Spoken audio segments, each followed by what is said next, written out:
Okay, we're live on YouTube. Woohoo. Well, good evening, ladies and gentlemen. This is the July 18th meeting of the Washington County Committee for Citizen Involvement. My name is Bruce Bartlett. I'm the chair of the organization at this time. Mary Manso is the vice chair at this time. And everybody else is enthusiastic community builders. I'd like to welcome you all for coming and being part of this.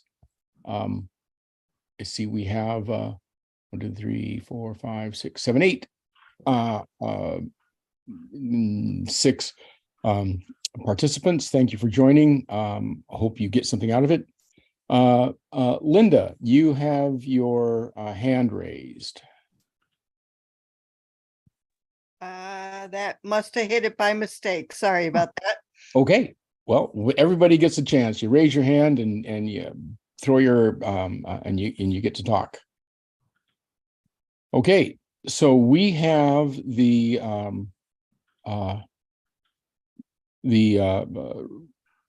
standard process of approving the minutes. I looked through them and they looked accurate and good. Anybody have any comments they want to throw in? I move approval. We should have a motion before we have discussion. Okay. Mary, what do you got? Do I need to second it before we Yes. have discussion? Sure. I second it. One of the things I'd like to see added to the minutes, just as the scribe is taking minutes, it would be really nice to have a matrix up at the top that includes all of the CCI members and CCI alternates, and she can just check the box with the people who are actually in attendance. I think it'll make it easier for the scribe to know who to let in and who needs to be a panelist. I think it would make it easier for everybody all the way around.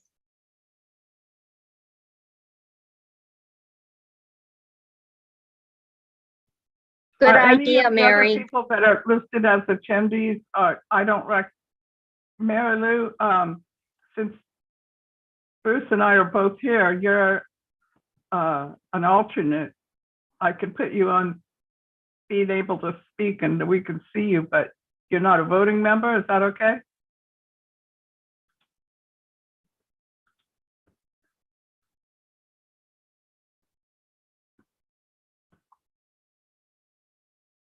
And Who was there's that question Linda to? Little, John, Joyce, and TKWC. Is that you, Fran?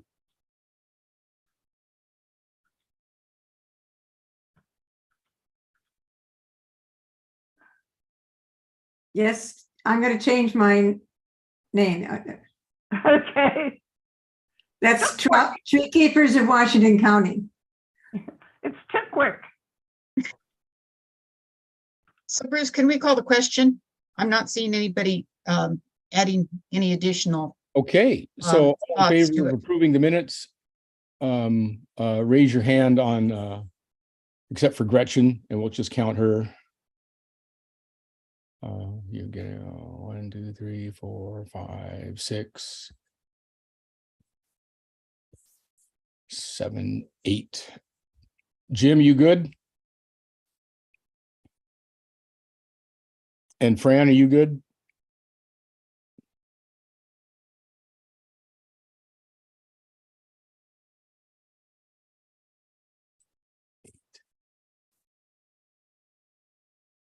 So Virginia, Jim, and Fran, are you good with approving the minutes? I'm abstaining because I didn't have a chance to read them because I was at the coast. Okay, good. That's a good reason.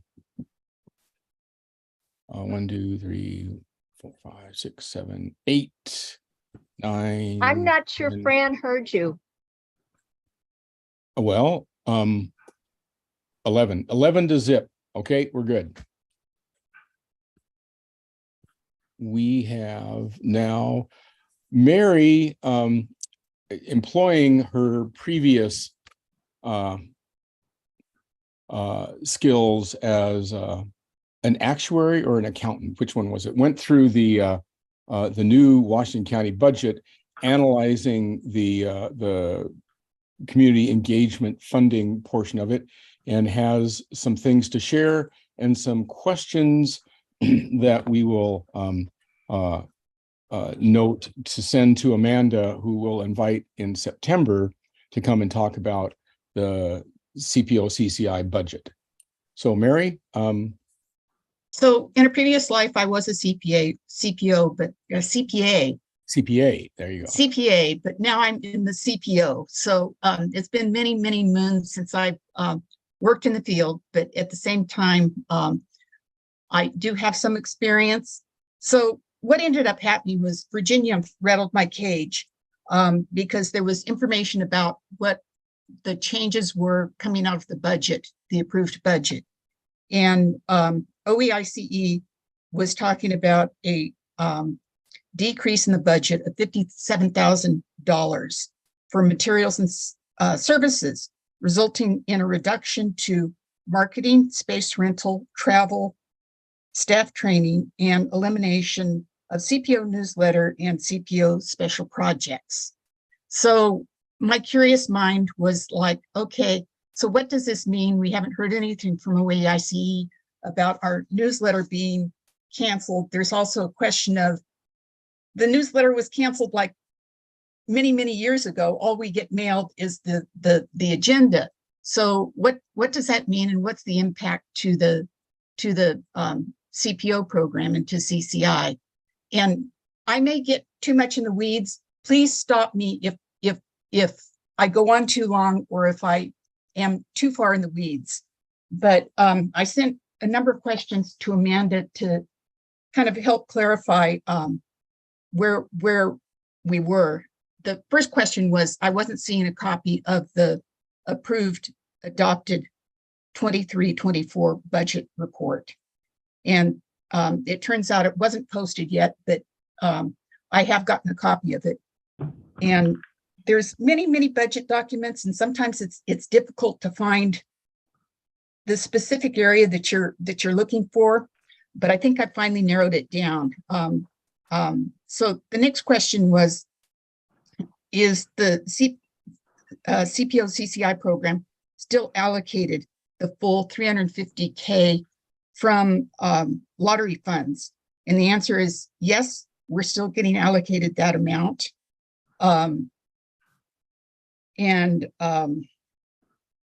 She goes on to say, generally speaking, OEICE looked into a reduction in materials and services instead of personnel to accommodate the necessary budget adjustments required for the fiscal year. The change in materials and services cost is to accommodate rising personnel costs for the existing FTE, so the full-time equivalent, the personnel costs amounts to this program code, and ensure an alignment with the board's EDI resolution. This program code also includes civic leadership training. So the OEICE budget is actually cutting, is divided into three different subsets. There is there is equity, diversity, inclusion. There is community engagement, and there is the community participation organization. And so the $350K is allocated to just the community participation organization. But Amanda goes on to say that the label that's used for community engagement is a bit of a misnomer, that it actually includes the civic leadership as well. So even though we've been allocated that full $350K, we don't know how much is actually going to the CPO program and how much is being allocated to civic leadership. We do know that a large chunk of the $350K, to the tune of over $80,000, is going specifically to civic leadership. We don't know how much of our FTE is applied to civic leadership. We don't know we still have more questions. So, you know, that's what we know so far, that we still have all of our money. We just don't know exactly how it's being allocated. So the question would be, what percentage or total goes to the CPO program specifically? Exactly. So the third question was, per the budget detail, does this mean our CPO agendas will no longer be mailed? And By snail mail, by snail mail, yes. And she says, in the analysis that they have conducted in the past couple of years, and again, recently, we found that the majority of people who are signed up to receive the mailing notice via postal mail, and have also signed up to receive it via email. So in an effort to streamline our expenditures, we are eliminating printing and mailing meeting notices as a default practice. So she goes on to say that, but when I go to the budget detail, there's no reduction in mailing costs. So I'm not sure exactly what's going on, but then well, the next question was, where does that mean our CPO agendas in the email notices that constitute the CPO newsletter will be cut from the budget too? And she goes into, you know, a description of, no, it's not the newsletter that's being cut. The newsletter was cut many, many moons ago, but the email notice that goes out is labeled CPO news. So I think we've got communication difficulties there, because the budget cut the newsletter. We've never had, we haven't had a newsletter for many, many years. And so she's trying to use agenda when I believe the email notice is CPO news. Is anybody else confused by this? Well, a little bit. I've seen it, that CPO news and agenda. So in the agenda notice, which goes out through email, there are, on many of the CPO's agendas, there are subsequent pieces of news. I think that is that's the situation, that there's some news, but it's not specifically news to that CPO. Well, and one of the other things I learned is, if you're not holding a CPO meeting, CCI is, or community engagement is still willing to send out the CPO news saying you're not holding a meeting, and they will provide a little bit of news, because sometimes they announce, you know, online open houses or just upcoming events, which I think is pretty important to communicate out to the public. Fran, you've got a question. Two things. One is, it sounded as if the FTE that's allocated to CPO is being redirected to the civic leadership part, from what you were describing. It's Like not they're clear. double dipping. Yeah. Amanda has been pretty clear that the CPO program includes the civic leadership program and EDI work. So it is not specific to the CPO program as we see it from the bottom up. Yeah, but Mary said there are three pillars. One was community engagement, one was equity and diversity and inclusion, and the other one was the CPO program. Am I correct? Yes. That And is so correct. we, And then civic leadership training comes out of which of those three stovepipes? It comes out of the community participation organization. Yeah. and so okay. that is the question that we need to ask Amanda, that we are unable to answer ourselves right now. So Mary, could I ask that I can take a look at it offline also? I just want to So, curious, I bird dog it a little actually- bit. I actually provided Bruce with a document that I copied off of the county website, and there it breaks down the three subgroups of OEICE and provides a description. And the description for the community participation organization does not include civic leadership, but it's unclear as to exactly where where it would fit in, because community engagement talks about more county departments as opposed to outside groups. So it's not real clear to me. And there is a link that looks like it may have been cut off to that document. I'm going to, I'm sort of trying to get it into a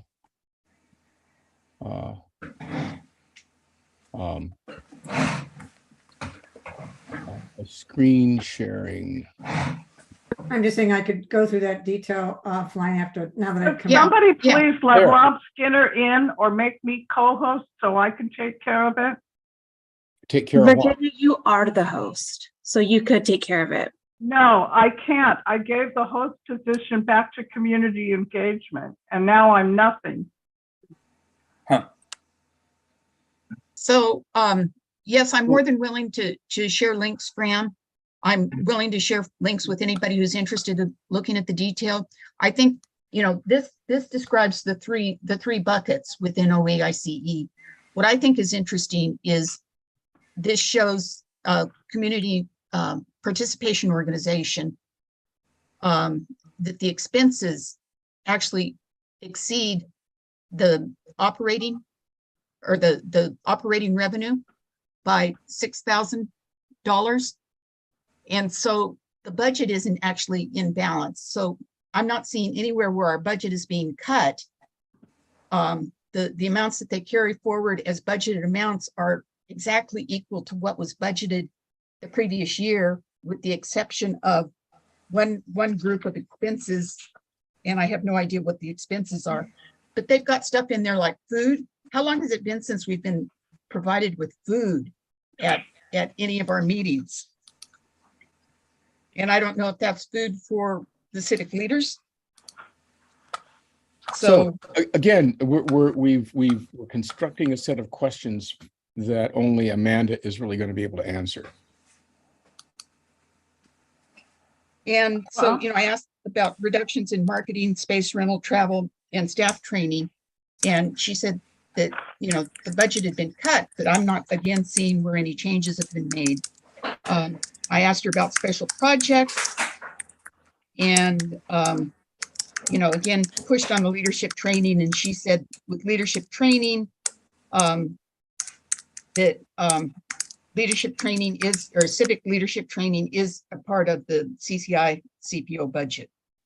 And I was concerned and apparently wrong.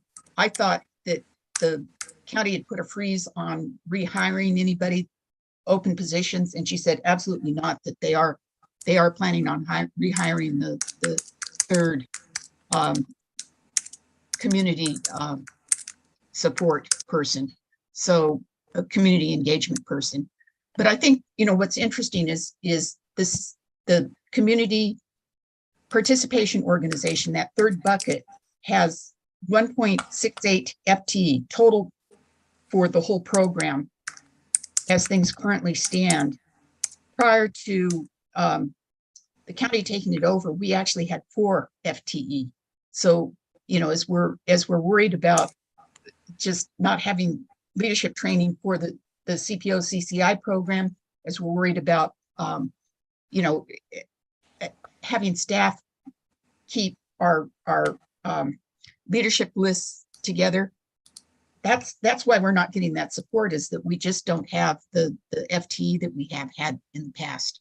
But I think it bothers me some that you know, it's a decision that was made by community engagement that they wouldn't do our mailed agendas anymore, the postal mail agendas. And it's like, you know, why didn't they come to us beforehand and say, you know, what do you think about this? And, you know, is this something that's going to work for you?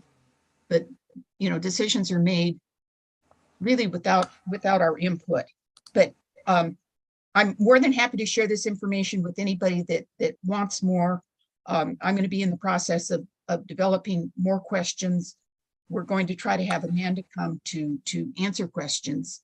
But I think, you know, one of my concerns is having having civic leadership mixed in with the CPO program, particularly since two of the board members, both Roy Rogers and Jerry Willey, pulled out their calculators and used butts and seats to determine the cost per button seats based upon the 350K. So yeah. Okay.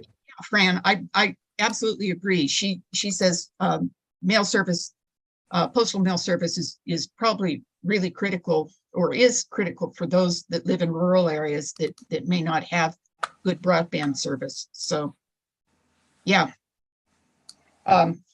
So does anybody have questions? Have I just confused everybody? Does everybody agree this is something we should pursue?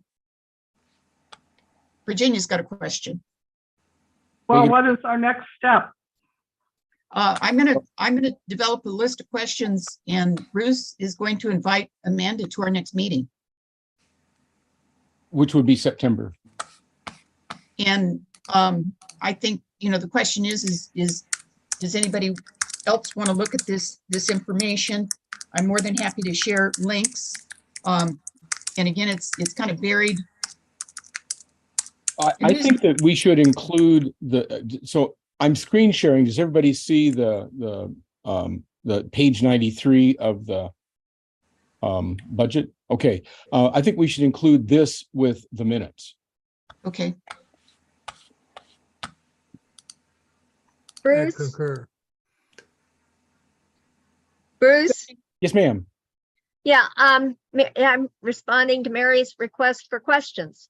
I was a little unclear about what you said about training, leadership training, and if we aren't getting any dollars, seems to me that's a place that we really need to have not a lot of dollars, but a few dollars to be able to get the training program going again, as Virginia is well aware of. And I think, as we're talking about leadership training, it's the civic leadership training that they're sucking dollars off for. And we're apparently nothing left for training of CPO leaders. Which The first civic leader training was created by Adelante Mujeres, and the second instantiation of civic leader training was created by the APANO organization, Asian Pacific Alaska Native Organization. And so it has a very limited audience of people invited to participate. So this is something which has confused me for quite a while. And Bruce, are you saying that only people who are Asian Americans or Hispanic Americans are allowed to have leadership training? Is that what you're Yes. saying? Yes, It's the opposite of diversity. it is. And it's ironic, but there's no sense in getting, what we want to do is move the ball forward so that the program serves all of the community and is truly inclusive. So that's a subject to be discussed.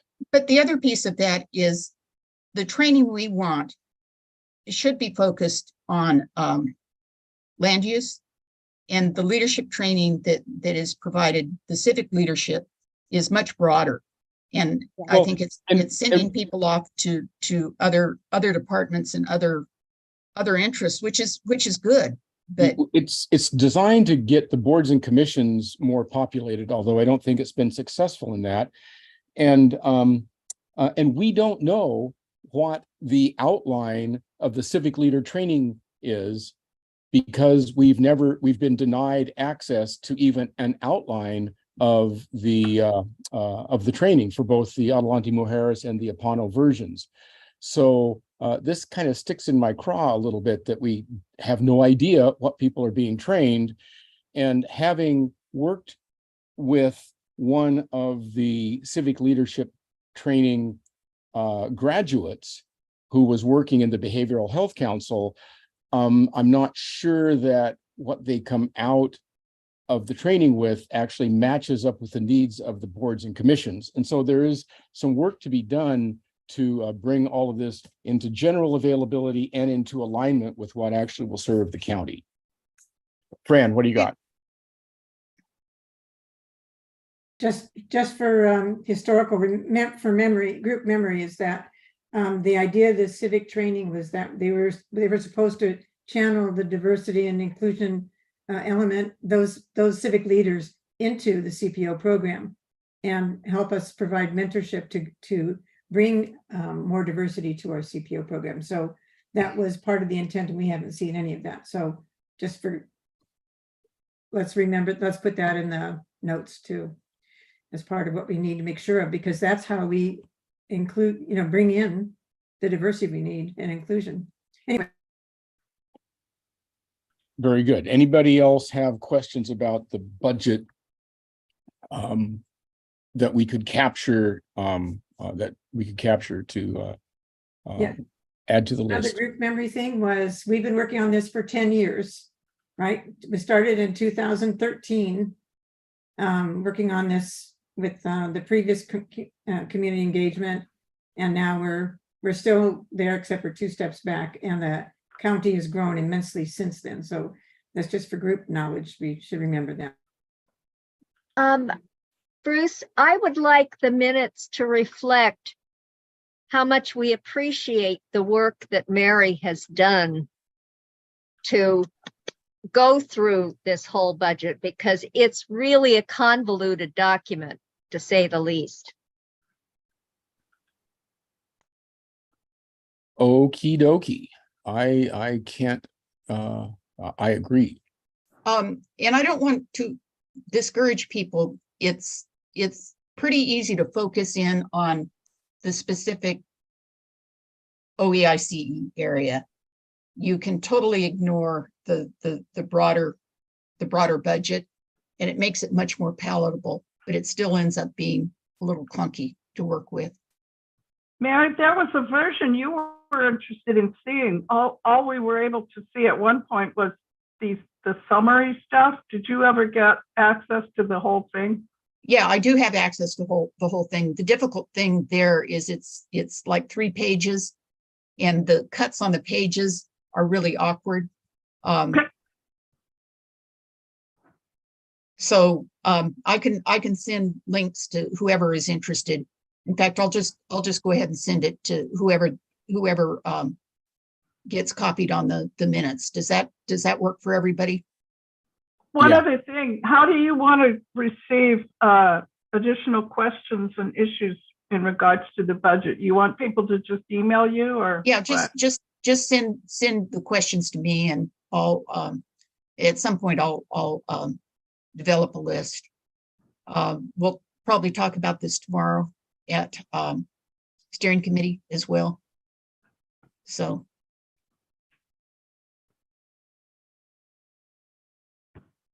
And the steering committee is at 10 o'clock, is it not? Sounds good to me. Should probably add that to my calendar. Just make sure I get an invite, please. Well, we have new Zoom accounts. So is that one that's been set up for CCI steering? I need help in that respect, guys. So if somebody can make sure I get a blue highlighted link, I would appreciate it. Oh, I think I was supposed to send out a reminder, and I totally spaced on that. And I don't know if I can, I don't know if I know how to do a blue reminder or blue highlighted. So there's still an open question about how the steering committee meeting is going to be hosted. Okay. We haven't been trained yet on the Zoom, have we? Well, what's the Zoom link that we're going to use? Don't know. Okay, so I think we've pretty much covered the budget issue. I think that since the steering committee meeting got brought up, let's tackle that now. And that was one of the things that I was, or Virginia, would you prefer to wait until the communications subcommittee report? Well, I don't know anything about our Zoom thing. It's all in, I thought that the Zoom account had been finalized. yes, and I was supposed to get trained yesterday, but I was at the beach and we haven't rescheduled yet. And I've got another appointment tomorrow morning. I don't plan to come to the steering committee. So somebody needs to open it and do it. So, And could Christina help us at this point? What? well, Can Christina, Talking to me? help us? the, No. is the CCI Zoom account ready to be used, logging onto it and such? Yes, Christina? and no. So the Zoom account is set up.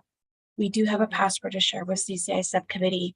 However, every time that a new member or a new device is logged onto that account, there is a code that is generated that is temporary for 10 minutes. And each code is unique to each device. So in order for the subcommittee to be able to access a Zoom account that we have provided for the CCI subcommittee, we need to spend like 5 minutes with each other so that I can have you log on to the account, and then I will provide you with the code and walk you through the process. After that, then folks with those that have already accessed the account could continue to access it independent of our office. Good. So and that was what that meeting link was for Oh. folks to schedule a time with me to set up their personal devices so that you all who need to can access that account again, independent of our office. And once that is done and you schedule your reoccurring subcommittee meeting, a meeting link is then generated and it remains the same until you put an end stop to it. Okay. And after that, it's just being able to access the account for those who are hosting the meetings. So what does that mean for tomorrow morning? Well, so do you have time around 9 o'clock that I could call you and go through this? I can pull my calendar. On my email, there is a link to my calendar for folks to schedule appointments directly. Tomorrow, I have time from 11 to noon or much for after that. 3. Okay. Bruce, do you have a paid account of your own? If someone would like to stay about 5 minutes after this meeting, I would be more than happy to set up the account with that person. It literally takes less than 5 minutes. Okay, Christina, I would be happy to stay and meet with you after this meeting. Okay, thank you. Very good, thank you. Okay, so 10 o'clock tomorrow, all of you people who want to put a hand on the steering wheel show up, and I'll get. But you're going to be responsible for sending the invitation, because otherwise nobody will have the link. That's correct. I will send the invitation. Very good. Okay. We now have Paul has his hand up. Paul. What do you got? Okay, I just noticing in the agenda that was sent out that there does appear a link for both CCI Steering Committee and Communications Subcommittee. Are we saying that those links are not valid? I couldn't understand what he said. Paul, those links remain valid. However, they are links from someone's personal Zoom account. It's not a county purchased Zoom account. Oh, and so Virginia would have to open the steering committee meeting, and she's going to be busy. So yes, the previous links published are invalid now, and you will receive a new link sometime later on tonight. Okay. Yeah, that was my personal Zoom account that I paid for, Paul, and I'm not sharing it with people.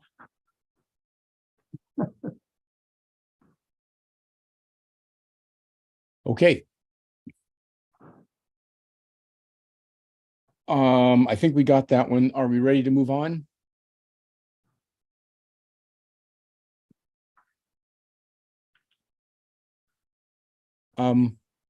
I sent out the I'm trying to do three things at once here. I sent out the Survey questions. and Fran had some good input, nothing major. I don't want to go over the whole survey line by line in this meeting. The point of the survey is to try to get a sort of a common understanding of what we think is important, so that as we propose the nature of the new system, that we're in alignment with each other. If we miss some question that pertains to an element, we can always discuss that at a future meeting. So Mary, what do you got? Bruce, the understanding is the first survey will go out to just CCI members. Correct. And so the final category that you have listed, questions for general CPO membership, those will not be part of the survey that goes out to the CCI membership. Those will be questions for a future survey. That's my understanding. So I'm just trying to clarify that that would not be included in this round. So yes, thank you. If one of the members here has an issue with the questions or would like to add something, let me know in the next day or two, and we'll integrate it in. Mary. Forgot what I was going to say. Well, crimes of enthusiasm are okay around here. So let's move on. The draft recommendation right now consists of the component pieces of the program. And my thinking is that we need to understand what the program is from one end to the other, so that we can ensure that all the pieces that are part of the program can be housed somewhere. And did I get it? I think I did. There. Resume share. I say resume. Come on there.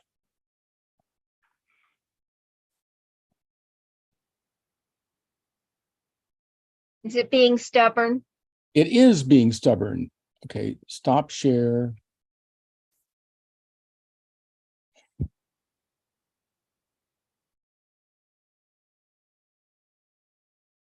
There. Turn on the light. Okay. Do you want me to?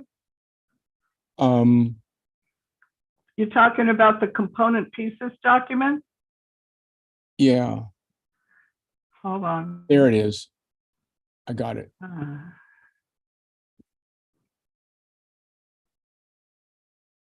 So we've been over this a time or two, but I think that it warrants refreshing to see if we missed anything.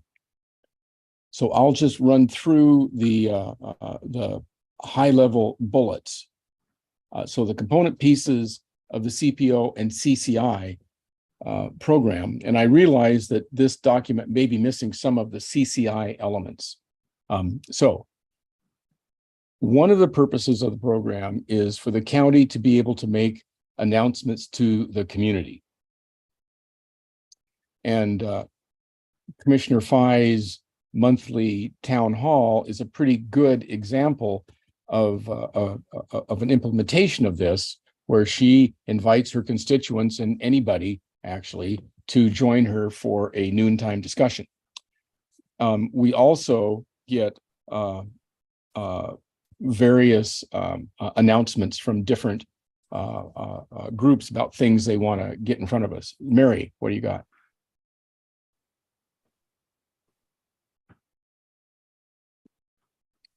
Hello, Mary. You hit on it by saying other groups, but rather than heading it county announcements, wouldn't it make more sense to say county and service provider or other service provider announcements to the community? Yes. Okay. Good. Did everybody see that change get added? Good. Yes. That's what we'll do here. Okay. Second one listed is public participation in land use and transportation matters. And this is not broken down between the CCI and the CPO, but we each have, each organization has its own participation venue that the CPOs can have. They're going to have a more localized geographic view of the system, and the CCI is typically going to have a more county-wide view. So.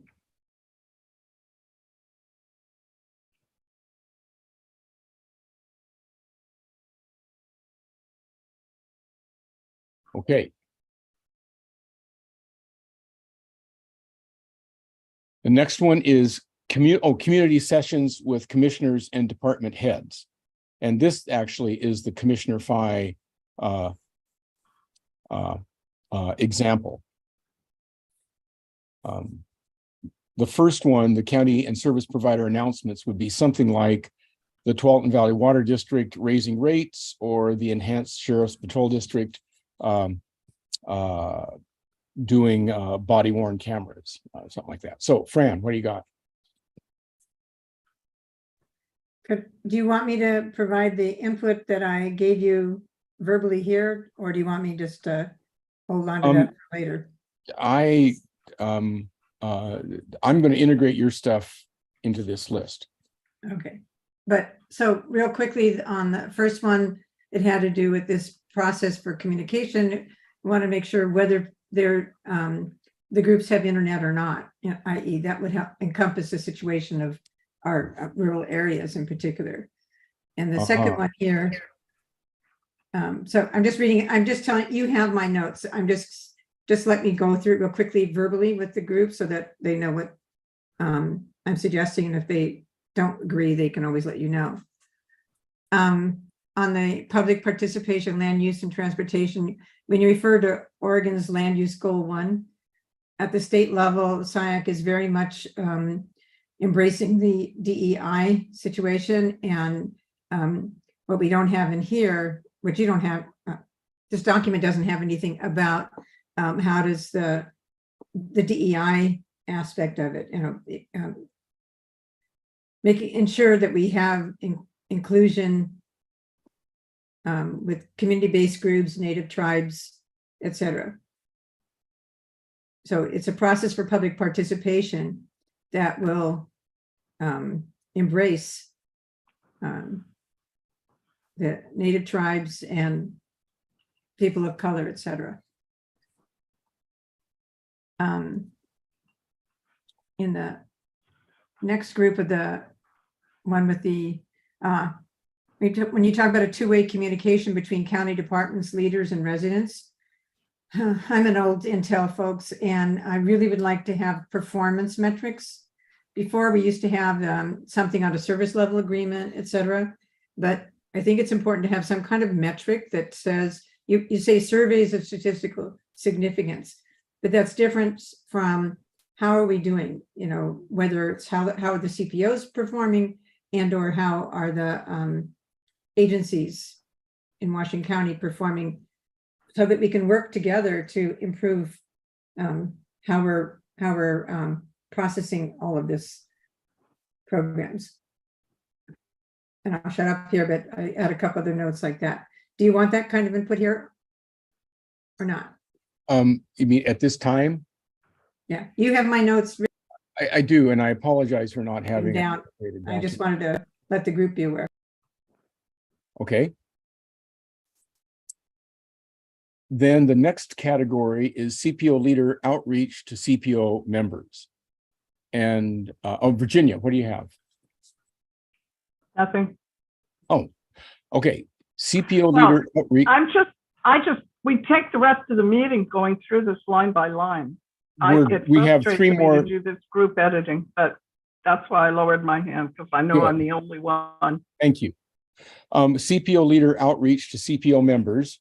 And with the advent of the ability of people to sign up to receive email from us on the sign up page, we have a way of doing outreach.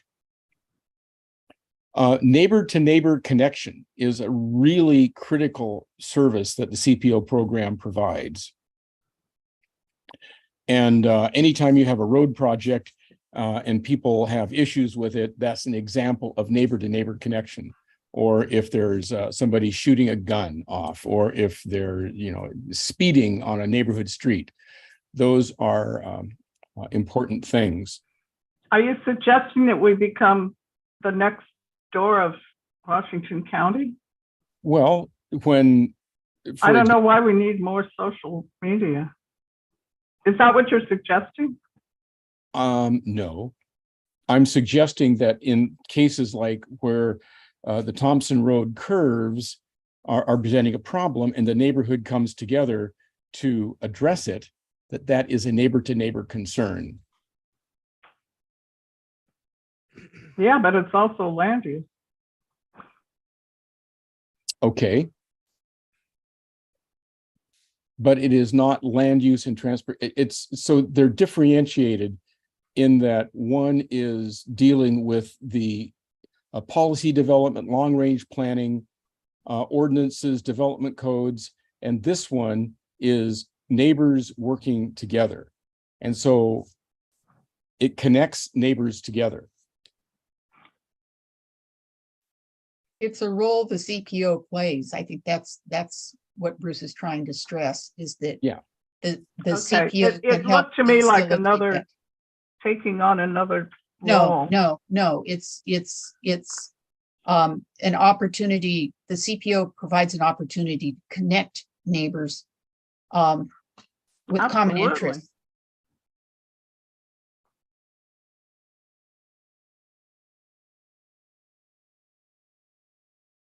Okay.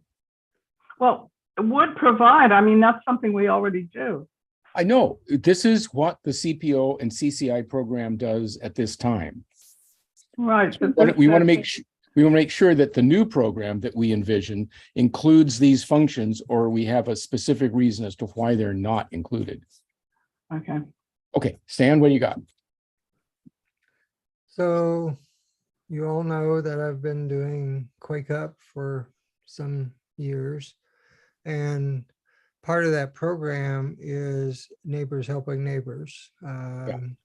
It started out as a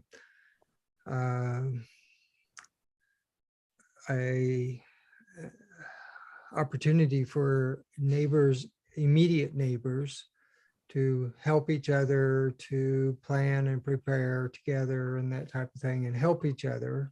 So you knew, if some families had young children, or if there were elderly people, older people, or anyone that needed added assistance, so that you got to know each other and that type of thing. That the function of it was getting to know each other.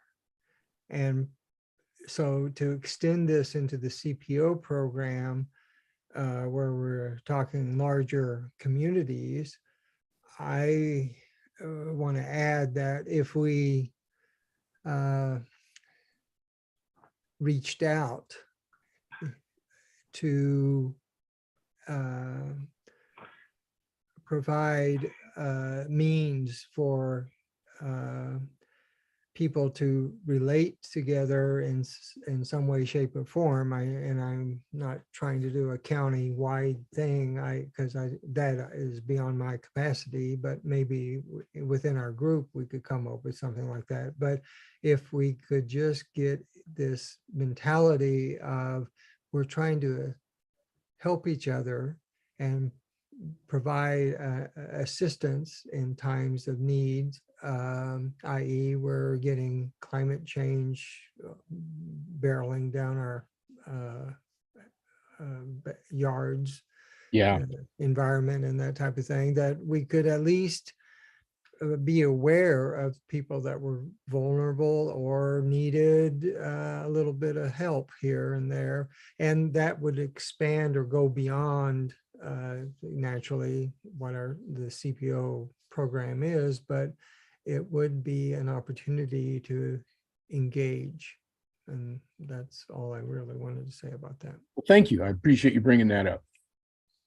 So is everybody, Mary, what do you got? I suggest we move on. And Okay. I don't like the title of the next heading, because Okay, so the civic you're leader right. training. Okay, so I threw that in there, and it is, we have an entire outline of the training that people coming into the CPO program would benefit from, or people. Absolutely. But Bruce, I think it needs to be CPO CCI training, not to be confused with the existing civic leadership training. I got it. Okay. I think that's my issue. Okay, CPO CCI leader training. And maybe we need to specifically say not to be confused with Civic leadership. civic leadership training. Well, I we think could that's say that. important. Okay. Now, sometimes it's important to make those differentiations.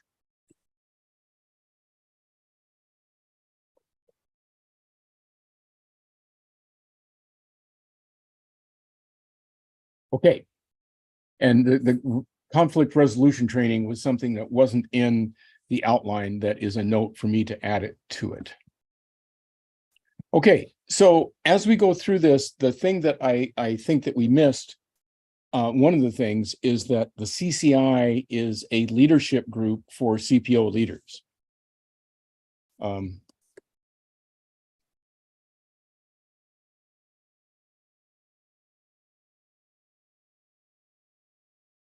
And I think that's one of the things that OEIC gets tripped up on, is that the Committee for Community Involvement sounds like it's a group that evaluates community involvement, and that's the role we play. And the role of CCI is more to bring CPO leadership together to compare notes, to support one another. And I think that's where a lot of the conflict and concern and issues come from, is I think we are actually misnamed.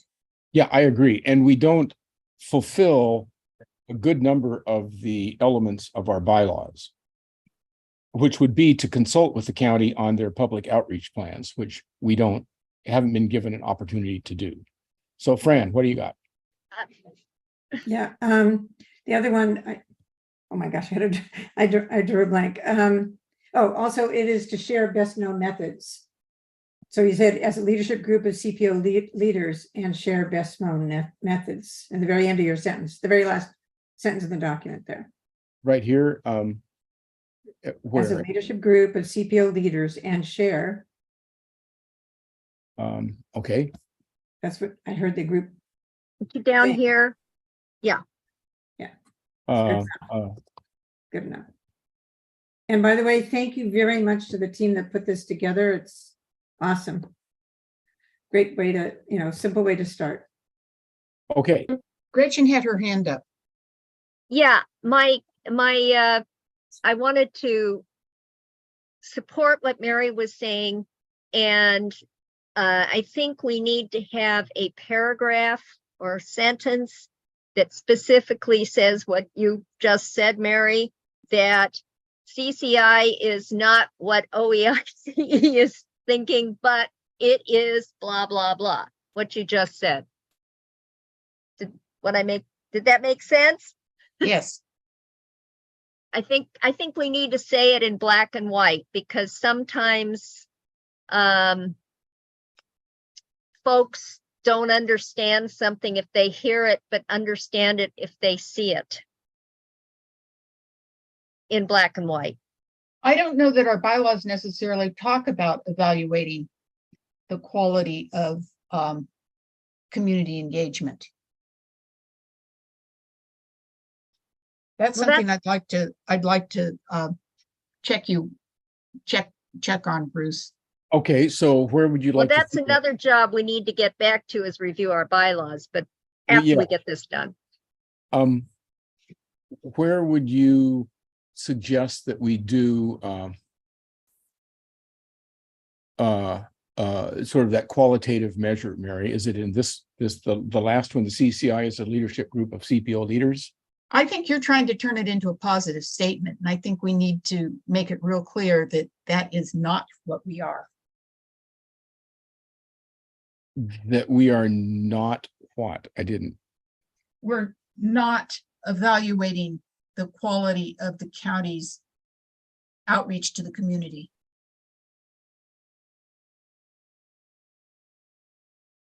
When Does I not stated the metric represent- earlier, Does I not was referring, represent the counties. yeah. When I mentioned a metric earlier, I was only talking about the service level agreement between the community engagement and the CPO program in terms of levels of support. And that was what only metric I was talking about, just to help unravel it. Okay, this is a good conversation.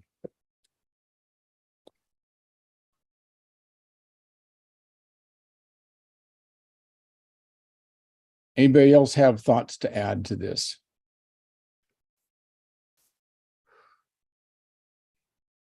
Any other things that the CCI does or the CPOs do that's not included in this list?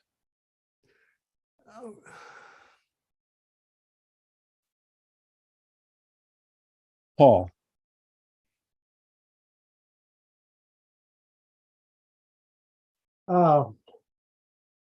There's some discussion here about metrics on things, but I'm wondering, okay, do we have some sort of a way to assess our own effectiveness?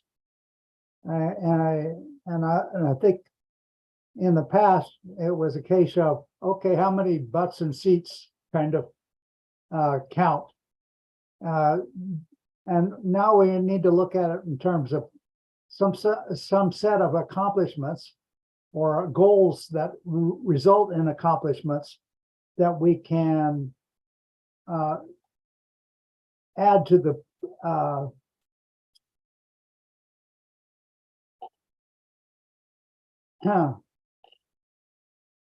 card. You know, if you were talking about school, the grade card. Yeah, You follow what I'm saying? I think so. I mean, we need a self-assessment of our effectiveness and practice. Yeah.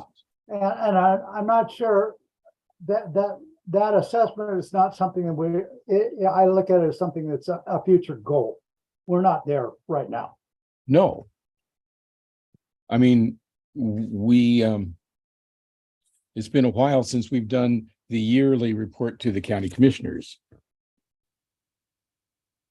let alone an analysis of our own work. And Bruce, I think that's absolutely what one of the things that could be added is an annual report to the commissioners of our accomplishments over the past year. And it may not give us set up a system for evaluating how effective we are, but I think that communication can set us on the road of actually showing that we have goals and we've accomplished things during the year. Yeah.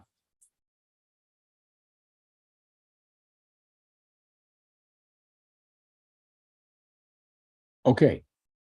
Very good. Any other little bon mots here for the list?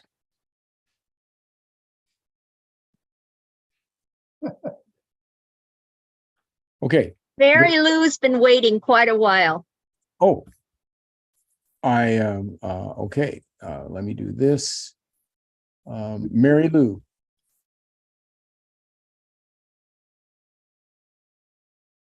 Mute. Mute. There we go. I just was wondering if I missed at the top of your sheet here.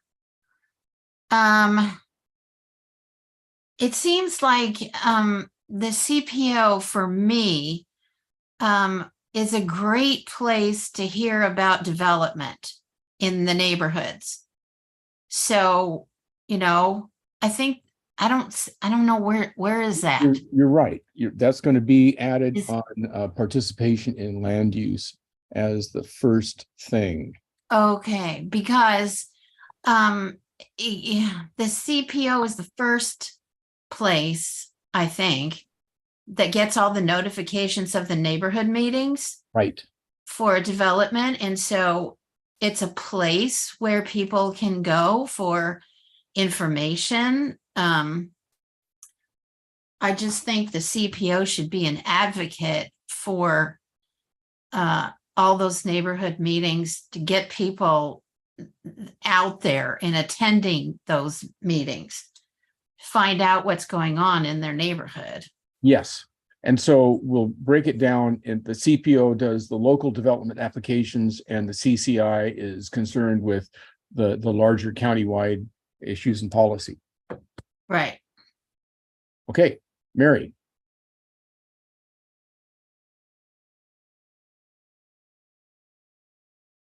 Ignore me. I Okay. didn't take my hand down. Sorry. Stan. So building on what has just been said is we in CPO3 live in a very existing neighborhood, but there are changes that happen that a golf course, for example, wants to dump their refuse lake soil onto a nearby popular trail, and it's different. It needs the support of the rest of the CPOs to admonish the methodologies that are going on. And because there are decades of pollutants that have been building into these ponds that are going to immediately be disturbed and dumped in a nearby popular trail is going to be pretty affecting people that are using these trails. And there's and I don't know if it should be the CCI in particular, or if it just should be CPOs in general, but we need to have sort of this cross communication via this, at least the CPOs and probably the CCI, that is supportive of assisting an individual CPO. And that's one of the things that has been missing in our CCI CPO program over the decade that I've been involved with it, is we don't assist each other. We don't provide assistance when we should, and something that may not be affecting their CPO or the CCI countywide, but it is affecting a particular. And I'm just using this as one example, but anytime a CPO is having a issue that could be affecting other CPOs areas, we should be supportive of each other. And I captured that as saying so- CPOs to assist individual CPOs in advocating on their issues. issues or not Problem? just issues, but developments or things that, because once something becomes kind of established, and I think this is the problem with any county or state, is once something becomes established, it's just rubber stamped. And we need to stand up to this so that as a unit, as a complete unit or unitarian group, that it's not acceptable, not here, not over there, not somewhere else, ever. And I think we just need to be more proactive in this type of thing.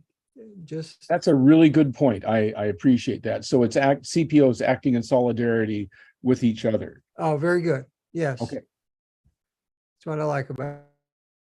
Okay. Anybody else have any cogent suggestions to add here? Bruce, Yes. okay, I was back down here at the end, if you Okay. can go down here. In terms of the annual report, there's just submitting something in writing, which is great, but I think it should not only be a written report, but somebody orally present it at a meeting, whether it's on an agenda during the workshop session, or during the regular meeting, because neighborhood associations do get an opportunity to have an extended period of time to present issues. I think it would have more impact if we do an oral presentation in addition to the letter. Okay. I agree. So written and oral. Okay. I got that added.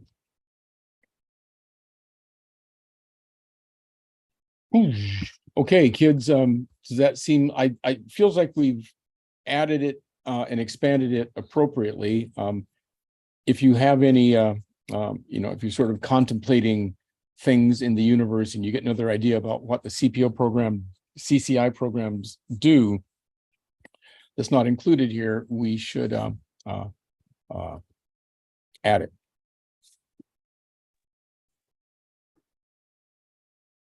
Okay, and here. Share, stop share. Okay, here we are, back here again.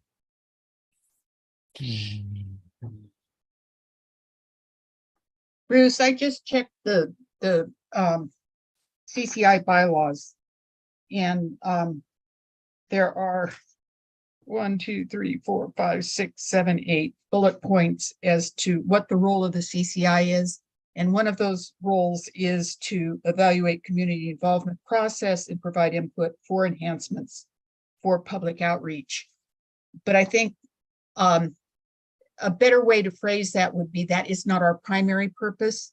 And I think in some ways it might be good to jettison that from the CCI roles and responsibilities. I think that's where we're going. But I think that's to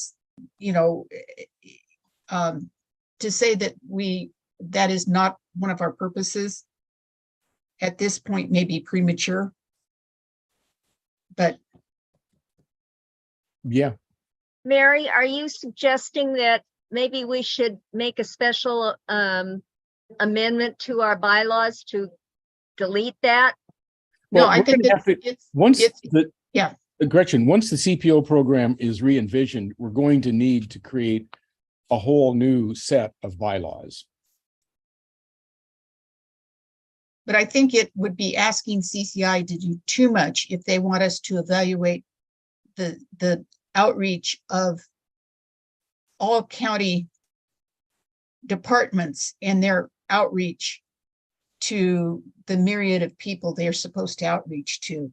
I think, potentially we could comment on LUT, and I think we typically do I think, with the, just for example, the work program, we pointed out to them that more time and actually having an online option was a good step in the right direction, but they still could have done more. So I think we do typically provide that sort of input.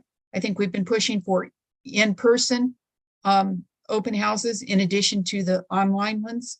So yeah, we did dabble in that, and I'd hate not to be able to continue in that role, but it shouldn't be a primary focus of our responsibilities. Okay.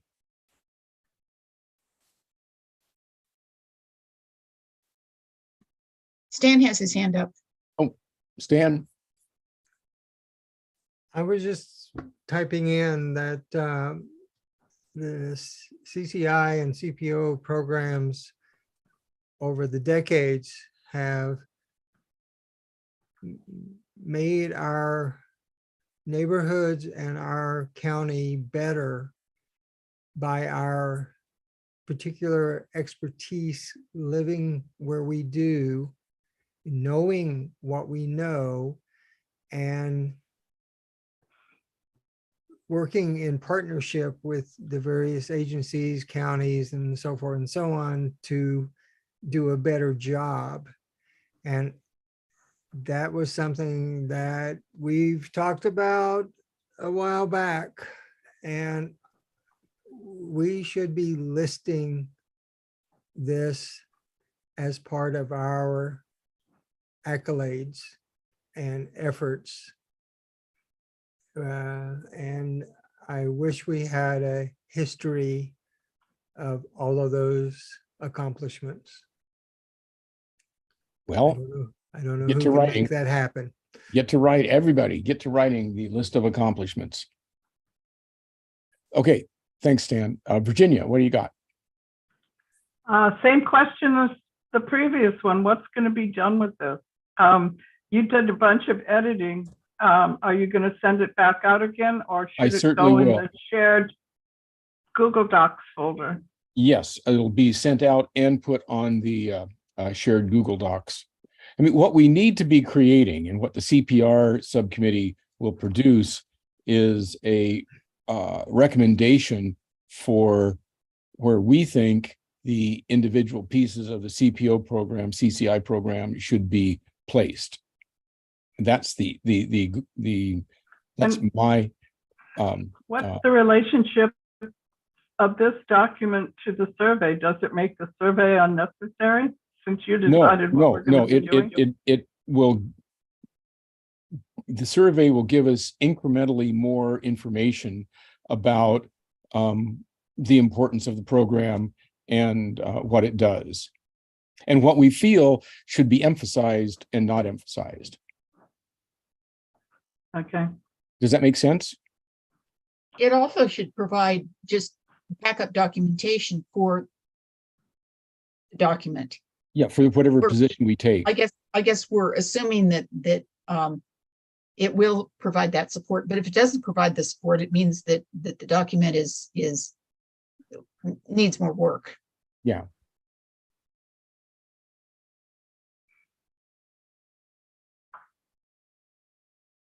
Is that satisfactory, Virginia?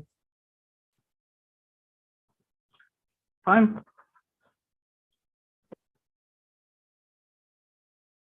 Okay, we move on to the Oregon legislature update with Virginia.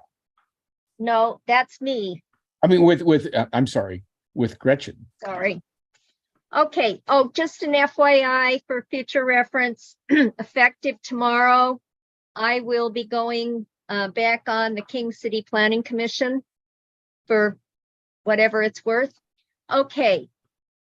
The legislative review, these are the high points and low points, depending on your perspective. House Bill 2049, the Cybersecurity Center bill has passed, and the goal is to develop They're going to have an outlet at PSU, down at Eugene and at Corvallis, to develop cybersecurity for local governments and the entities that deal with those local governments. There'll be an advisory council. Unfortunately, it doesn't have, the bill didn't have insufficient funding, and no matching programs for small cities to participate in. I'm thinking of the great metropolis of Banks and North Plains and sort of cities like that. LOC, that's League of Oregon Cities, is going to go to the September meeting to see if they can get the additional dollars to get that grant program up and running. I think it's going to be really important given this, we all know what's going on with hacking, etc. The broadband bill passed. It will increase the speed of determining eligibility. This is particularly relevant for the people out in the rural areas. They're going to ensure that the federal dollars, about 900 million, is going to be able to come.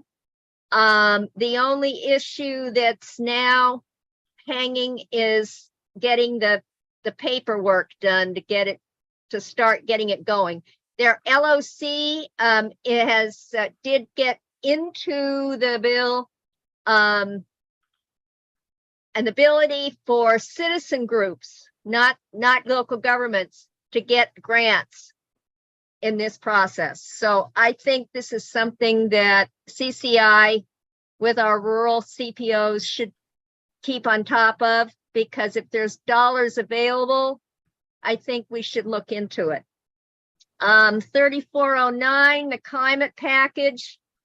A lot of it has to do with reporting requirements for larger cities and their the notices of what kinds of compliance they're going to do with the new hoops that are going to be required for climate compliance. There's not very much that's going to be relevant directly to the unincorporated area in the county. The county will have the same kind of requirements as the cities.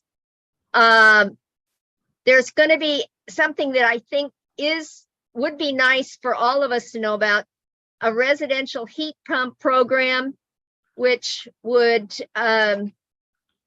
hopefully provide some funding for grants for folks who want to switch to a heat pump from the traditional furnace and air conditioner. There will also be grants for resilience hubs, and that's it's kind of getting above my pay grade, but it has to do with the various and sundry entities that we all deal with through the web, one way or the other way. Which bill was this one? This is all part of 3409, which was the climate package, which had pulled together stuff from about a dozen different bills. The community structure grant program through Fran's favorite group. That's going to provide money for stormwater projects, which I think we all realize is going to be really important. And there'll be $90 million for special projects that are non-stormwater utility related projects. And that's going to be focused on money going to the smaller cities, not the Portland and Hillsboroughs of this world. And finally, in that bill, the drought project, ratepayer assistance that would help people who can't pay their rent, pay their bill for. There's your favorite. Yeah. Anyway. Okay. Moving on to land use, your favorite area. This 2001, I talked about ad nauseum early on. That's the big bill based on the governor's proclamation, executive order that she put in the first day she was sworn in. And that was passed in March. It provided and was enforceable immediately upon the governor signing it. I believe she signed it on the 31st of March, if my memory serves me. That's the big dollars for housing. And I'm sure all of you read about her proposals back in the wintertime. The things that were not quite as good, House Bill Senate Bill 847 was included in a package bill with a new bill number of 3395 to allow cities to expedite siting sites for homeless camping and building areas. There's a similar bill for the county. I don't have the number from that bill. I couldn't find it. There's no need for any kind of public hearing. No way for the public to really be involved in any decision on citing these kinds of things. They can use this under the middle housing rule. This kind of site will be included. So everybody's middle housing bill or rules will have to be amended to include this lovely little tidbit. I thought we should all be aware of that, and we should pass that information to our individual CPOs so that they are kind of aware that this could be happening and that they should keep their ears to the ground. Did you I'm tell sorry. us that bill number? I couldn't remember. It was part of the huge package that became known as 3395. That was a huge package that had lots of different bills.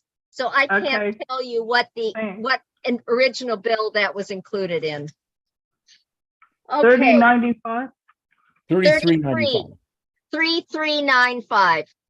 Okay, great. Thank you. And it was somewhere in that gamish. 3414 is the one that I have been talking about from day one. And when I talked to Amanda, the county was also paranoid about this. This was part of the governor's proposal to get lots of new housing with the minimum amount of delay and development. And what 3414 would provide is that it would change the burden of proof for variances or any other kind of special need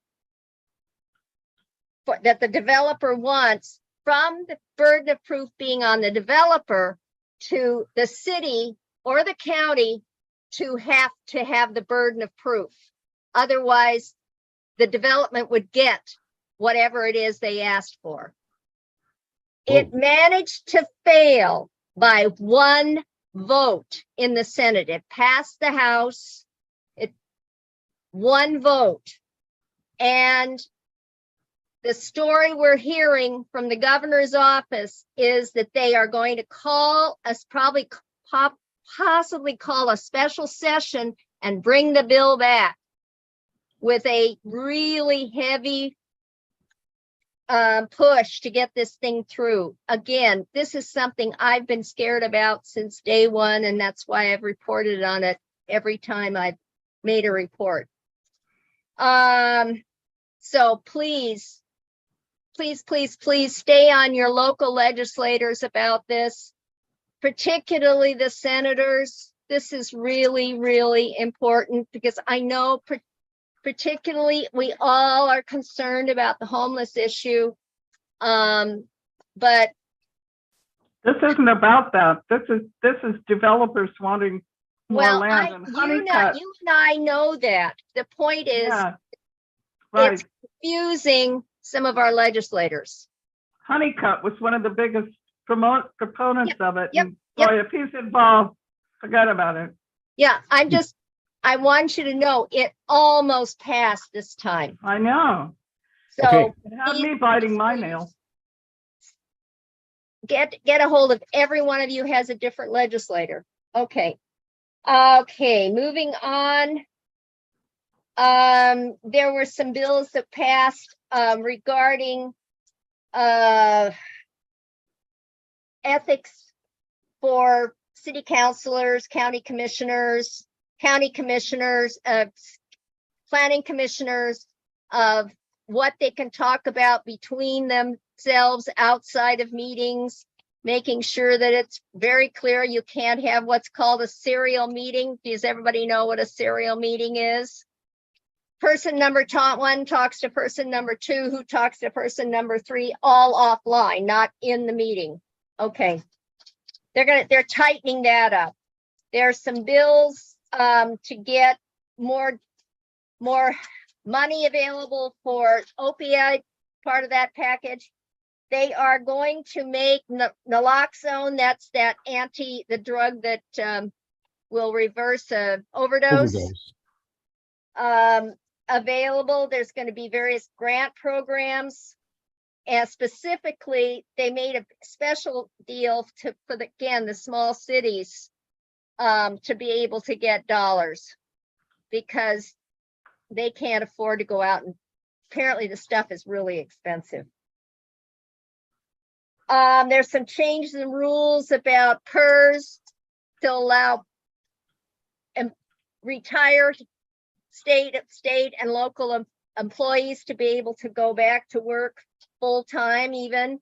And the plus is, if they go back, the city or county would not have to pay dollars on their salaries into the PERS account, which would save the local government some dollars.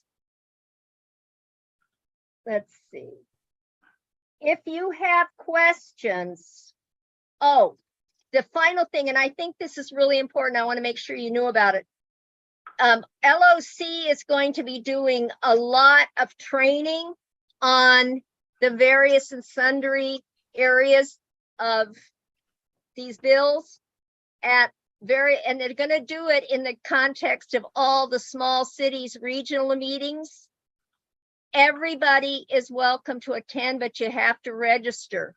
And let me give you the address.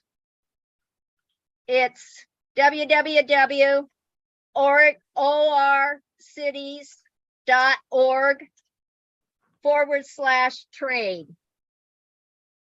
And you can register to go to a meeting. I know that there's 2 different small cities regions in the metro area. So you'd be able to go to one of those. The reason they want you to register is LOC provides lunch, and they need to know how much food to bring. So they need to have, how many sandwiches or whatever it is. But they are good trainings. I've done them. I've been going to them for years, and I see I froze sometime during the breath. So well. Did everybody get that? It's orgcities.org/training, TRAN. Okay. Any questions other than the horrible news? Thank you. Yeah, and I'm going to keep on this. Since I'm going to be back on, that's one of the reasons I went back on the planning commission, so I can really get actively involved with LOC again, because they do wonderful trainings and things for people in the smaller cities.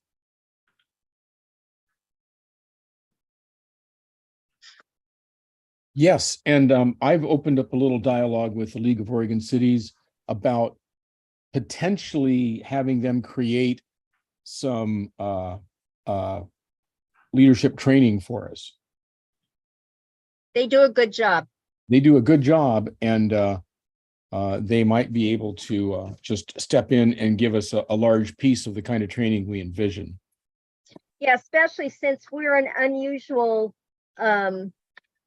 entity in that we're very urban, but we're not a city. Okay. Thank you very much. And I appreciate, I have to go. I have to be at the airport before 6 o'clock tomorrow morning. That's good and early. Well, thank you for your diligence, Gretchen. Okay. And I will, when I hear more, when I know more, I will report. Very good. Thank you. Okay, moving along, the Significant Natural Resources Subcommittee report. Jim, do you have some, or Jill, do you have something that you would like to announce? Sure. I had relatives in that I hadn't seen for a long time, family in from out of town. We did not have a meeting this month. There's not a lot to report. We're going to continue the bird and critter list that we started before. Mary Manso submitted some information about birds and critters found in the Bethany area back about 30 years ago. And we'll be adding that, but we want to continue the bird and critter list to speak up for wildlife. But otherwise, we haven't done much. But we'll connect with the Technical Advisory Committee, and there's a new person at the Oregon Department of Fish and Wildlife we hope to bring on, who's part of the Technical Advisory Committee that the LUT has.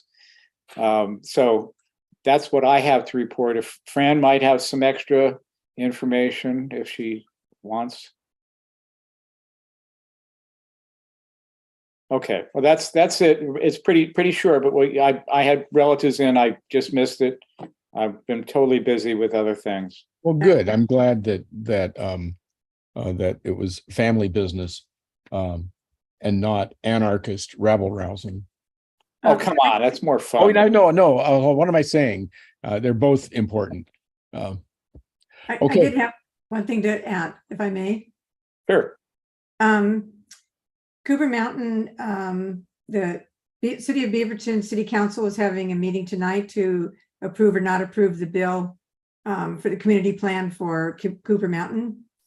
And I just wanted to encourage our group here, that one of the things about this plan is that they've added areas called SNRA, which is significant natural resource areas that are not on any metro map or any other map. It was the result of my doing a walk with Brian Martin a couple of years ago, where I walked him through some wooded areas, and he said, "Why isn't this on any map?" And the other thing is that they're proposing a innovative zoning for what they call residential conservation to encourage.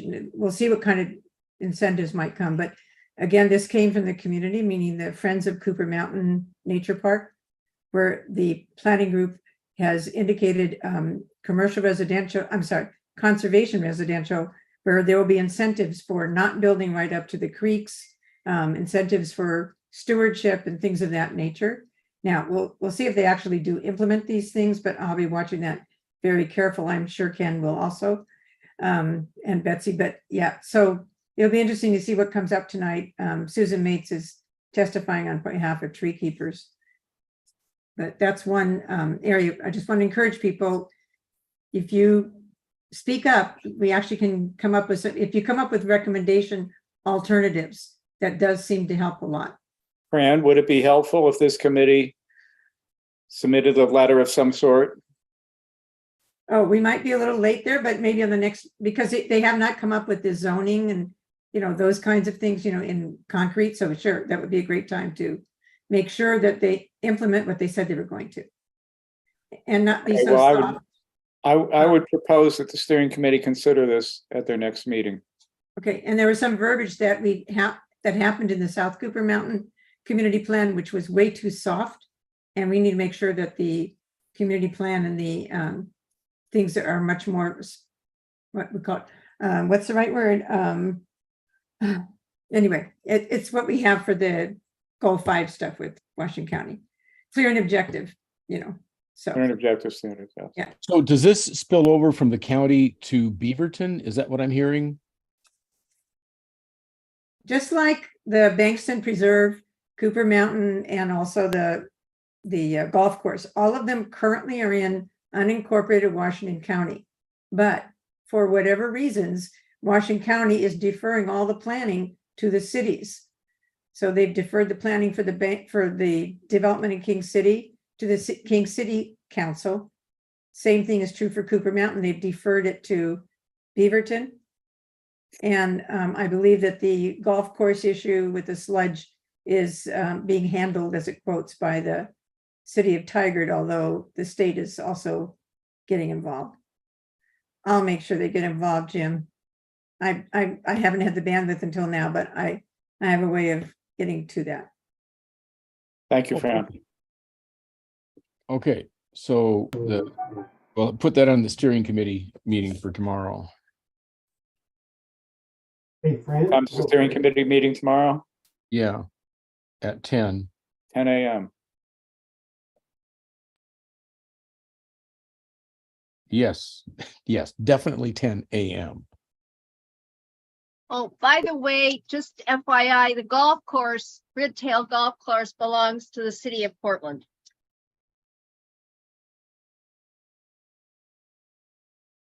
Okay. Fran, I was going to ask you about your presentation there. Did that include just South Cooper Mountain, or was there the rest of like North Cooper Mountain and all that, or is that premature?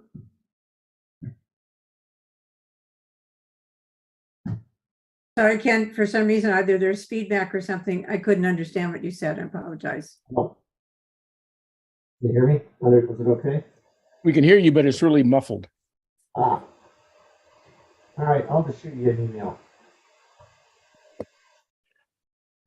And next on the SNR subcommittee agenda item is appointing Fran as a CCI member at large for tree keepers. But I don't have the application form. Fran, do you remember filling out that application form? Somebody just sent it to me and I'm filling it out as we speak, okay?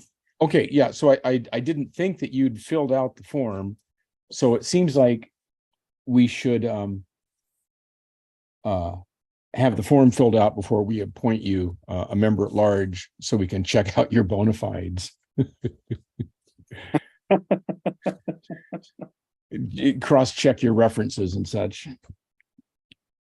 So we'll take that up in September. Is that okay? Meaning no meeting next month. I don't want to meet in August. I suppose if we had to, we could, but. Okay, anything else for SNR? Alrighty then, moving on to the communications subcommittee report. And we're taking the spreadsheet tracking off of this, off the report, and it'll get moved to a different place. So Virginia? Hi. I'll just share my quick notes from our meeting.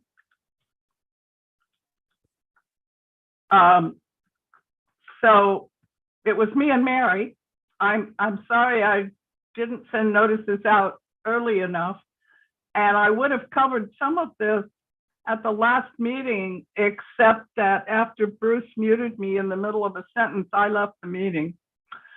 So anyway, the Gmail account, I'm going to stop that share and start another one.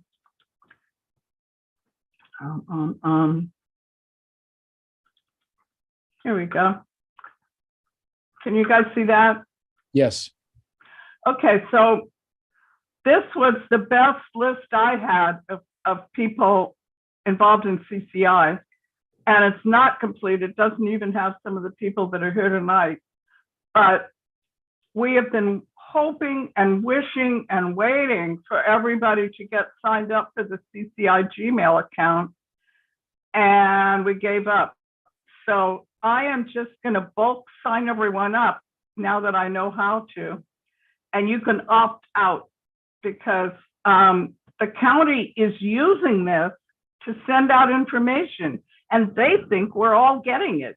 And so if you're not signed up for the CCI Gmail account, you're missing a whole bunch. It's Waco CCI leaders at gmail.com. I don't know if you can see my cursor, but Yeah, we can. okay.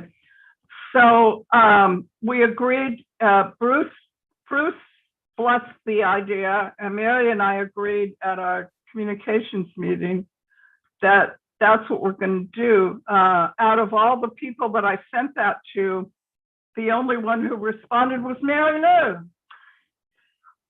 But in any case, I'm just gonna, if you're not already getting these, I'm gonna sign you up. You don't have to do a thing. It's gonna forward to your current email address. So you don't have to check Gmail or anything. There's no overhead on this, except maybe getting a few more emails in your inbox, but they're pretty judicious about what they send out. I know I get 6 or 7 copies of some things because I'm signed up with Cedar Mill News and I'm signed up with CCI and CPO and yada, yada, yada, but that's easy enough to figure out.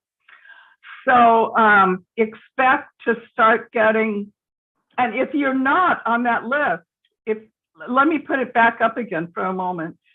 Please take a look and, oh, that's not it, there we are. Please take a look and see if you're on that list of emails. And if you don't see yourself, raise your hand or something, type your email address into the chat box. Because as Bruce mentioned, and it is a topic that's relevant to this, is that we don't really have a good current list of who's who and where they are. So, and I agree that we need a contact list, a current contact list. I don't give a fig for spreadsheet formatting or whatever, but we do need to keep things current. So that's that. So the Gmail account. Go ahead. Huh? So keep going. That was the topic. You're all going to be signed up to the CCI Gmail account unless you opt out. And if you opt out, you're going to be missing out on things that the county wants us to know about. The Zoom account, as we mentioned, the Zoom account is still in process. Another topic that we talked about was training for the Go Kit. Virginia, Christina has her hand up. Oh, Christina, yeah.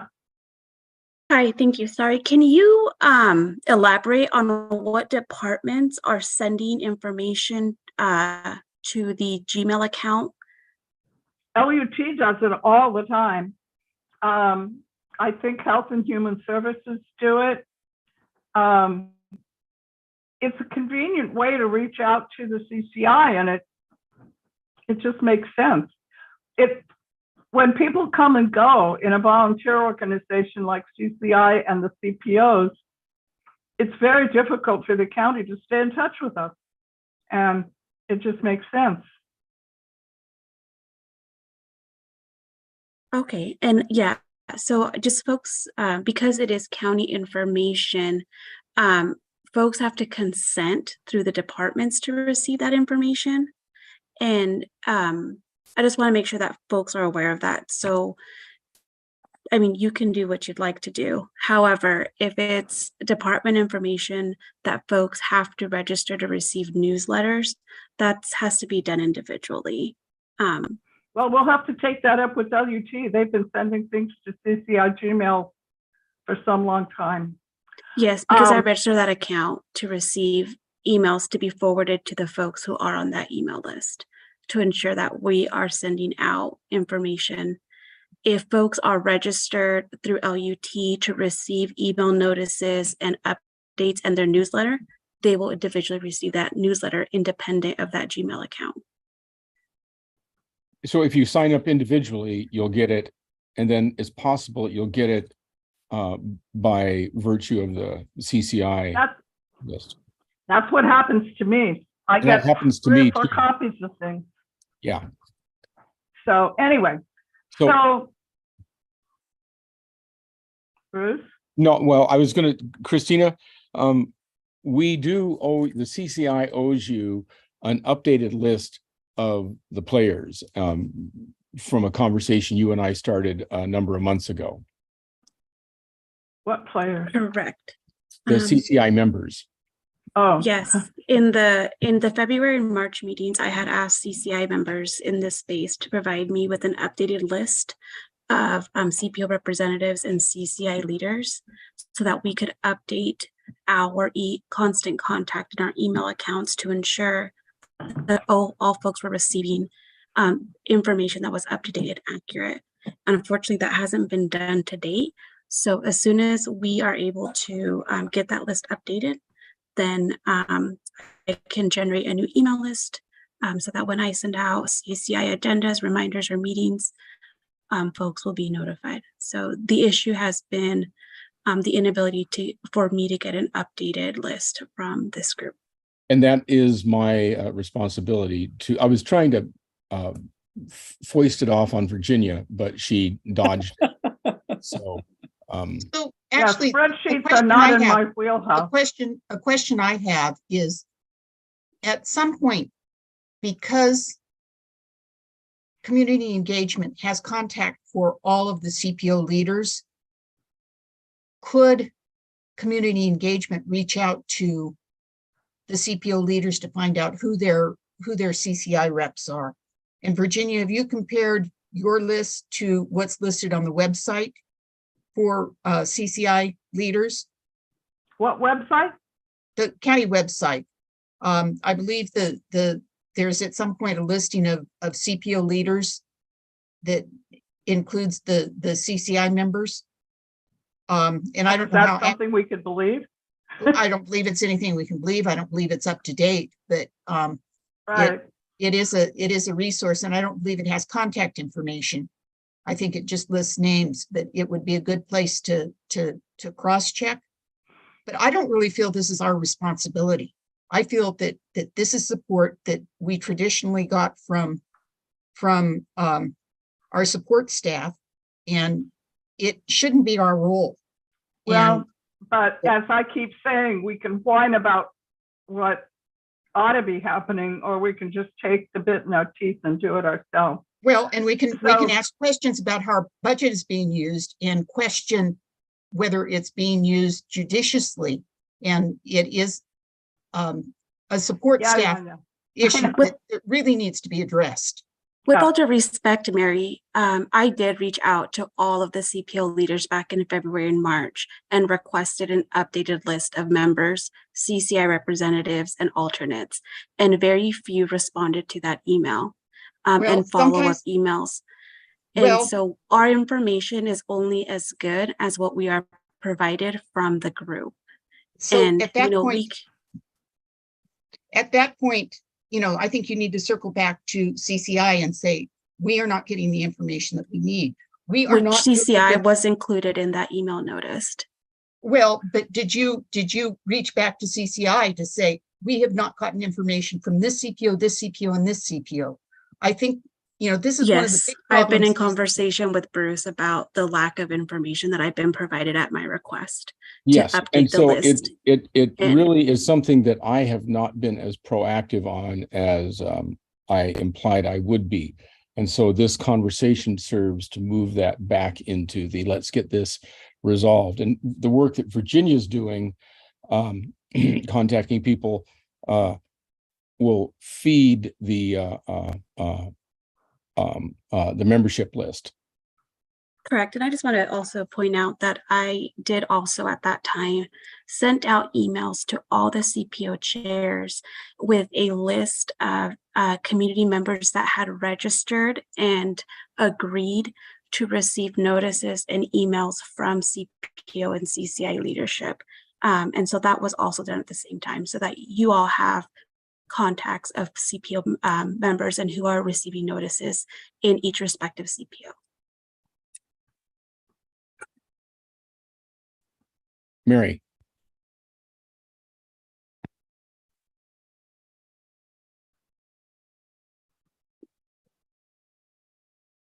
Mary, did you have your hand up? I did receive that list, but my technical skills are such that I need support in being able to utilize that list to create a email list. So, you know, again, training would be really, really useful at this point. Okay, so I will work that with Christina and using Virginia's go-getter list of people. Can I continue? Yes. Good. Okay, the next topic is hybrid meetings Go Kit training. And CPO1 has been holding hybrid meetings since March, I believe. Or April, yeah. And April.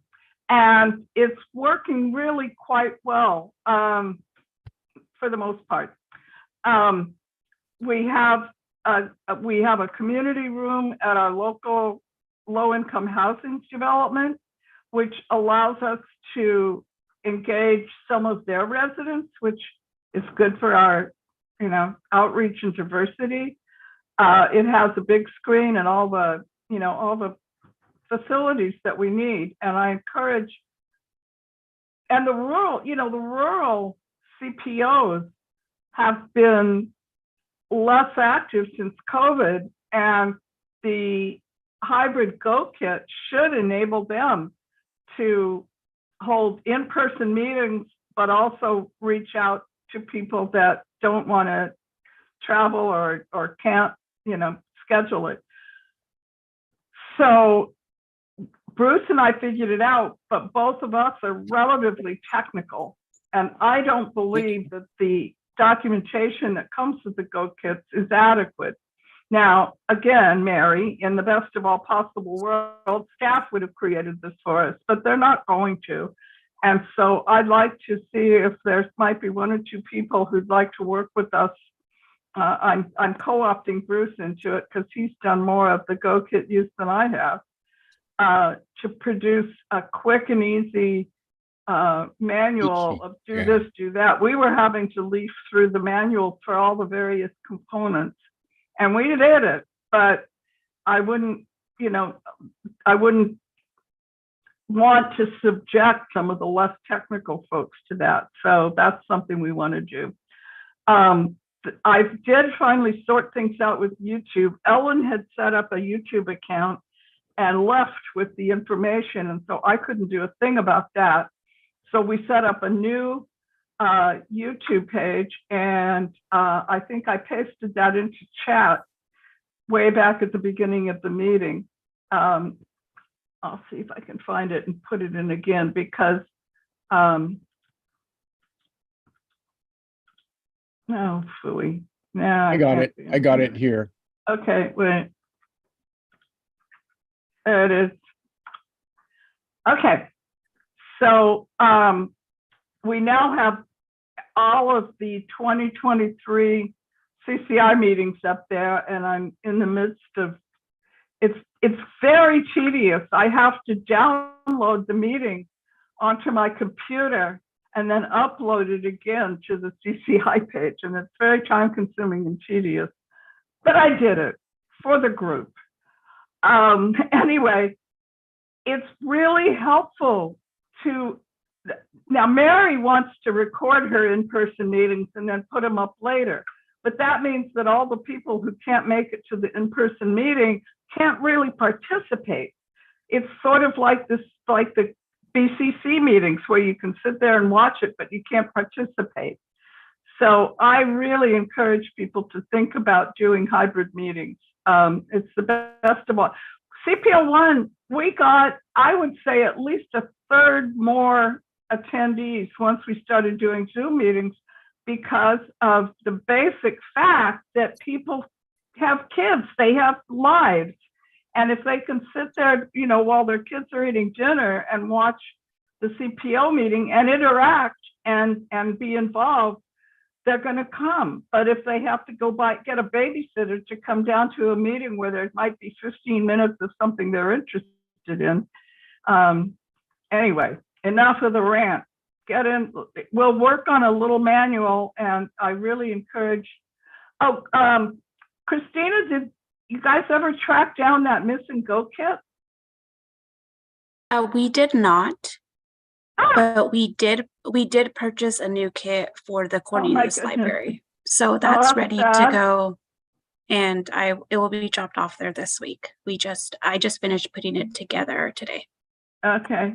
Wow. Well, anyway, we're going to work on a simplified step-by-step Guide.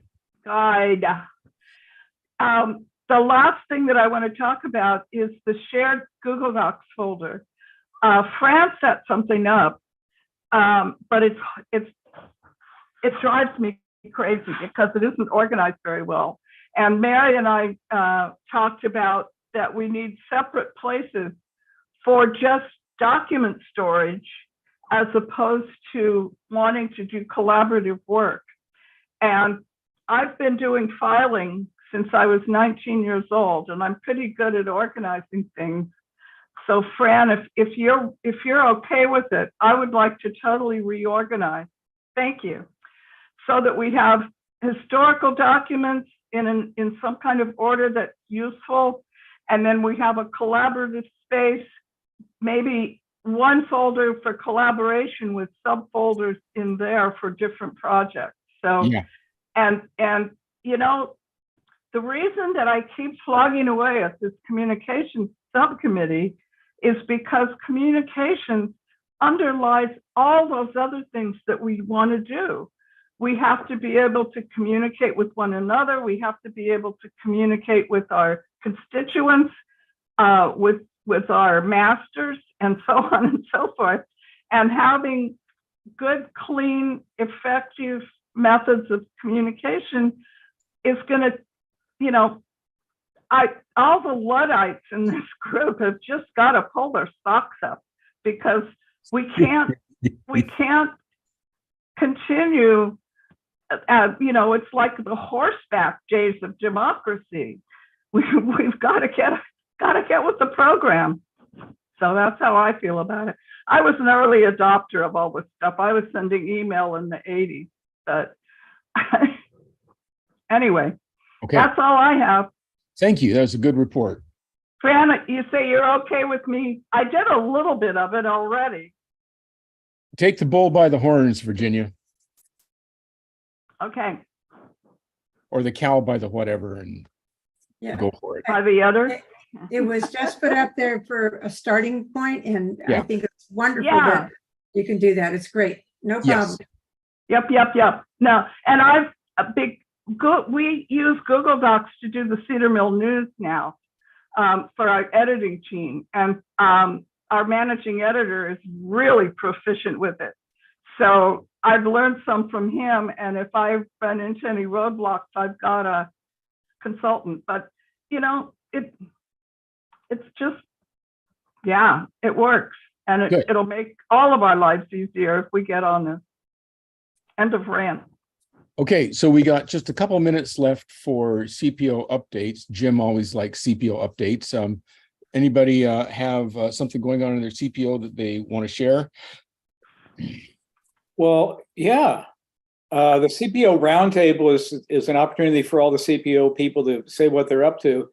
And first, I want to say I had technical difficulties getting in on this Zoom meeting for the first half of the meeting. I logged off and on 4 or 5 times before I was approved as a panelist. And so now I'm here, and I'm glad. I did hear a bunch of it, but I did miss a bunch. But I think that one request I have is, excuse me, Virginia, let me talk. One request I have is from a friend of mine who was on our steering committee, Nancy Tracy, who thought we should really have climate change as a topic for the CCI. I really think that we should address that somehow and find a good speaker and find some other things that we can do what we can as needed to tackle that issue. I'm going to leave it at that. Oh, we did elect our steering committee last month, and Jill, Warren, and Dolly Spec and myself are on the steering committee. But unfortunately, Ellen moved, so she's not with us anymore. Thank you. That's it. Any other CPOs want to speak up? Mary? I would encourage every CPO leader to look at the county website and check out your CPO postings. I discovered that ours was seriously outdated is in terms of leadership, but the bylaws that were listed were from 1979, and we had updated our bylaws in the early 2000s. So not sure where they got those 1979 bylaws, but everybody should go and check to see what is listed for your CPO to be sure that it's up to date. Thank you. Paul? I agree with Jim that climate should be an area of focus, and I think about how we adapt to change, because we obviously can't turn it around. There's nothing we can do about it. But being able to adapt to the changing situation, and of course, government is making sure that people get what they need in order to adapt in the way of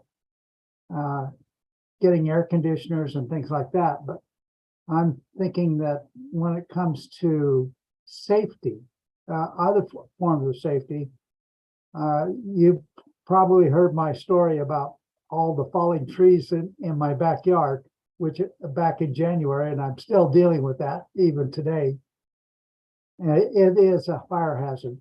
And it's a case of corralling things in a place where you can manage it and have a point of defense if there is a fire. So part of climate change is being prepared for events which would otherwise be considered black swan. And now black swan is a more frequent event kind of thing.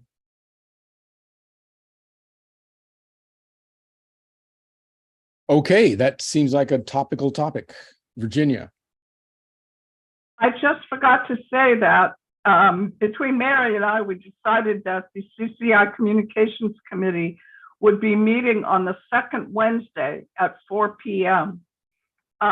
If anybody's super interested in meeting with us, and that absolutely doesn't work, please let me know. But if you do want to be involved with the Communications Committee, that's it so far. It's the second Wednesday. If you are interested in being involved, send me an email, vrb@teamweb.com or cpo1leaders@gmail.com, and let me know, and I'll put you on the invitation list. For the time being, we're only going to focus on more or less technical aspects of communication. Our original work was trying to get the county website up to date and all sorts of other things. But given our existential situation right now, we're just focusing on improving our own internal and external communication networks and methods and motivation. So sorry. Very good. Okay. Yeah, Jim. I move we adjourn. Oh, Fran had her hand up. Oh, sorry. Yeah, just very quickly, following up on what Jim said, could we maybe put on the agenda the possibility of forming a climate subcommittee? Okay. And there are lots of different aspects to it, everything from migrant worker protections, all kinds of stuff, as well as emergency management, et cetera. So maybe we can bring it up the next meeting. Okay. Which I suggest will be in September.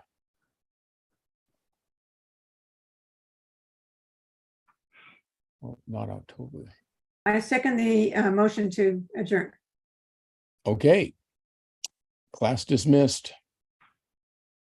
All right, take care, everybody. I'm glad we Zoomed this. We saved a lot of energy that way and time. Christina, I'm sticking around.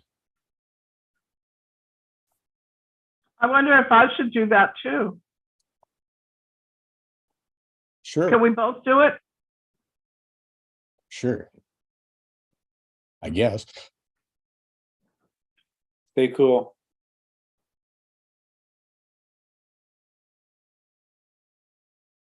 Sorry, I was typing the last. Can I do last it minute. too? Yeah, of course. So we'll start with Bruce first. Great. So I am going to, let's stop the recording if that's okay, actually. Yeah. I can't do it because I'm Let me not the